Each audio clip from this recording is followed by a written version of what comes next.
Les Jeux olympiques qui commencent cette semaine à Rio mettent les projecteurs sur le Brésil. Mais peut-être ceci n'est pas le meilleur moment pour le faire, car l'économie brésilienne passe pour une des pires crises de son histoire récente. Une crise à la fois économique et politique. En 2015, l'économie brésilienne a subi une récession de presque 4% et cette année, ça sera à peine meilleur.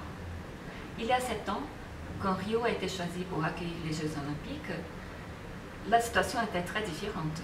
En 2009, le Brésil venait d'une période de plus de 10 ans d'instabilité, d'amélioration institutionnelle.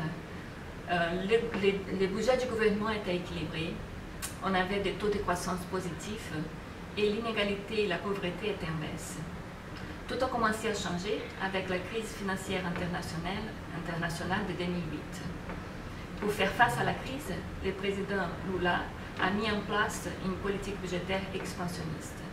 Et peut-être cela a été le bon choix, car le Brésil, effectivement, a été à peine touché par la crise. Le problème est que Dilma Rousseff, qui a commencé son gouvernement en janvier 2011, a renforcé ses politiques. Ils ont mis en place une politique industrielle qui a créé beaucoup de distorsions dans l'appareil productif et qui a entraîné une forte détérioration des comptes publics. Le déficit budgétaire a dépassé le seuil de 10% du PIB pendant le gouvernement de Dilma. Actuellement, Dilma Rousseff est en procédure de destitution sous jugement pour crime de responsabilité budgétaire et le gouvernement intérim de Michel Temer essaye de faire le pays sortir de la crise. Mais cette tâche est très difficile car les mesures à prendre sont forcément très impopulaires.